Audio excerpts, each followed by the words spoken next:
আসানসোলের সবথেকে পুরনো যেটা হিলিং সেন্টার, দিদি অনেক বছর বহু বছর কাজ করছেন।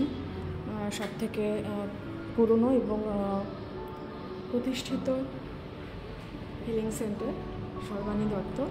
তো দিদির এখানে আজকে পুজো বুদ্ধ পূর্ণিমা উপলক্ষে। আসুন চলুন আমরা দিদির যেখানে হিলিং করেন গিয়ে দেখি। খুব সুন্দর দিদি সাজিয়েছে আজকে। এই যে আপনারা দেখতেই পাচ্ছেন এখানে যে স্পার্শ থেরাপিটা দেওয়া হয়। আর দিদির সঙ্গে আরেকবার আপনাদের আলাপ তো আছে, আরেকবার দিদির সঙ্গে আপনাদের আলাপ করাবো।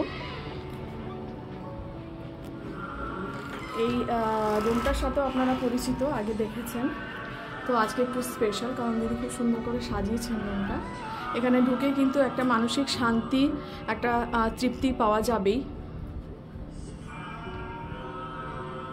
আর খুবই সুন্দর দিদির চেম্বারখানি।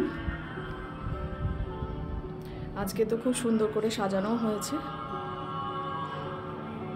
আর দিদিকে তো আপনারা আগেও দেখেছেন, সর্বাণী দত্ত, আসানসোল থেকে। আসানসোলে এমনি থাকেন, আপনাদের অ্যাড্রেসও আমি আগে বলেছি। কত বছর দিদি আপনার হিলিং সেন্টার? প্রায় 16 বছর রানিং। হ্যাঁ, মানে সব থেকে পুরনো এবং সব থেকে প্রতিষ্ঠিত, যেটা আমি আগে আপনাদের বললাম। হ্যাঁ, একদমই তাই।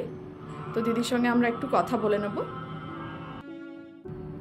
দিদি, আপনাকে একটা কথা জিজ্ঞেস করি, আজকের দিনটাই আপনি কেন উদযাপন করছেন এই হিলিং সেন্টারে? আসলে আমাদের জন্য, হিলারদের জন্য, আমাদেরকে হিলার বলা হয়। আমরা এনার্জি সায়েন্স নিয়ে কাজ করছি। তো আমাদেরকে হিলার বলা হয়। আমরা আজকের দিনটাকে এই কারণেই গুরুত্বপূর্ণ মনে করি, কারণ এই যে রেইকি বা স্পর্শ চিকিৎসা, এটা গৌতম বুদ্ধের কমলসূত্রের মধ্যে পাওয়া গেছিল প্রথম। সেই সময়টাতে শ্রুতিধরেরা বহন করতেন সমস্ত, যে কারণে খুব একটা বেশি জানা যায়নি, কারণ তখন লিখিতভাবে কোনো কিছু রাখার সিস্টেম ছিল না বলেই যেভাবে যেটুকু জানতে পারার পরে বহু বছর বহু গবেষণা সাধনার পরে ডক্টর মিকাও উসুই জানতে পারেন যে এই ক্ষমতা একমাত্র গৌতম বুদ্ধেরই ছিল। আচ্ছা, সেটাও একটা কারণ। দ্বিতীয় কারণ সেটা হচ্ছে যে হিলিংয়ের জন্য খুব পাওয়ারফুল দিন। আজকের দিনে আমরা যা কিছু টোটকা টেকনিক মানব কল্যাণের জন্য করে থাকি, সেটা খুব ভীষণ পাওয়ারফুল এবং খুব অ্যাক্টিভ, ভালোভাবে কাজ করে, রেজাল্ট দেয়, সে খুব ভালো। কারণ গৌতম বুদ্ধ আজকের দিনে ওনার জন্মগ্রহণ হয়েছিল এবং ওনার মহানির্বাণ লাভও হয়েছিল আজকের দিনে। আর সব থেকে বড় কথা, উনি বোধিত্ব লাভ করেছিলেন আজকের দিনে, এই একটা দিনে গৌতম বুদ্ধের সমস্ত কিছু। এবং উনি তো নবম অবতার ছিলেন, বিষ্ণু পুরাণ মতে বিষ্ণু দশম অবতারের মধ্যে নবম অবতার ছিলেন, এটাও একটা কারণ। আর যারা তন্ত্র সাধনা করেন, যেমন মানব কল্যাণের জন্য বিভিন্ন রকম তন্ত্র সাধনা করে থাকেন যারা, তাদের জন্য যেরকম অমাবস্যা, কৌশিকী অমাবস্যা বা মৌনী অমাবস্যা, এগুলো যেমন তাদের কাছে খুবই গুরুত্বপূর্ণ দিন, পাওয়ারফুল দিন। আমাদের কাছে কিন্তু শুধুমাত্র বুদ্ধ পূর্ণিমাটাই খুবই পাওয়ারফুল। এবং আজকে ফুল মুন মেডিটেশন সবাই করবে রাত্রে, এবং কারোর জন্য বিশেষ কোনো প্রার্থনা, বিশেষভাবে প্রেয়ার। আজকে আমি বিশেষভাবে প্রেয়ার রেখেছি, সেটা আমার একদম ব্যক্তিগত জায়গা থেকে।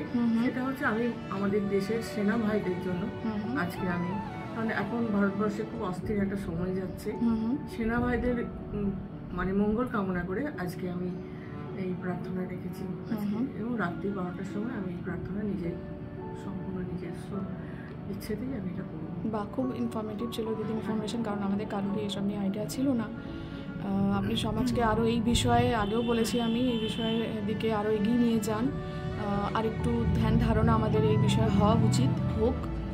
আর মেডিসিন ছেড়ে এটা আমাদের, এটা আমাদের জীবনে গুরুত্বপূর্ণ হয়ে উঠুক।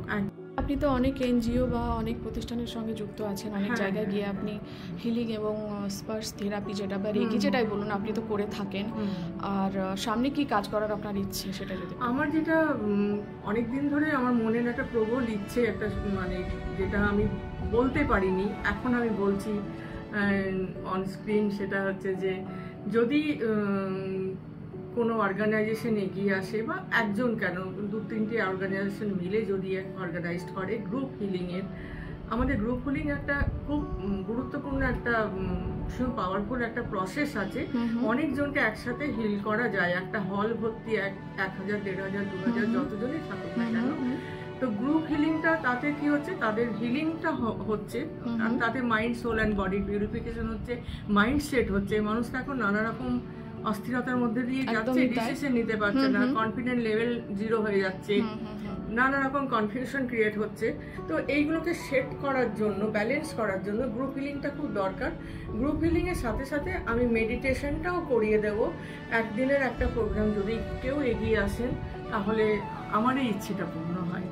একদমই দিদি, আমরাও সবাই চাইবো যে আপনি সমাজের কাছে আরও যান, আরও আপনি ভালো করে কাজ করুন, সবাই এগিয়ে আসুক এইদিকে। আমরা বারবার আমি আর আপনি এটা নিয়ে কথা বলেছি, আগেও আলোচনা করেছি যে সবাই সুস্থ থাকুক, একদমই মানসিক দিক থেকে, শারীরিক দিক থেকে। একদম ইউথদের জন্য খুব দরকার এটা। আপনারা দিদির বক্তব্য শুনলেন। আপনাকে দিদি আমাদের সবার তরফ থেকে অনেক অনেক শুভেচ্ছা আর ধন্যবাদ আপনাকে সমাজের এত ভালো কাজ করার জন্য, এত বছর ধরে যে আপনি এত ভালো কাজ করছেন। আর আমরা তো এটাই চাইবো যে আপনি সামনের দিনে অনেক ভালো করে এগিয়ে যান, সুন্দর করে সমাজকে আরও সাহায্যের হাত বাড়িয়ে দিন, যাতে অনেকেই আরও আপনার কাছে বোধহয় সব স্তরের মানুষরাই অনেক উপকৃত হয়েছেন, বাচ্চা থেকে শুরু করে, এবং অনেক ডাক্তাররাও এসে আমার কাছে হিলিং নিয়ে গেছেন এবং তারা শিখে গেছেন। হ্যাঁ, আসলে মানসিক শান্তিটা এখন সমাজে প্রত্যেকেরই দরকার, যেটা মেডিটেশন বা এটা দিয়ে সম্ভব। হ্যাঁ, একমাত্র মেডিটেশনই পারে। হ্যাঁ, তো মাইন্ড সেট করতে বা ব্যালেন্স করতে। হ্যাঁ, তো থ্যাংক ইউ দিদি, আপনাকে ধন্যবাদ আমাদের সবার তরফ থেকে। আর যারা দিদির কাছে আসতে চান, দিদির অ্যাড্রেস, দিদির ডিটেল আমি ডেসক্রিপশন বক্সে দিয়ে দেবো।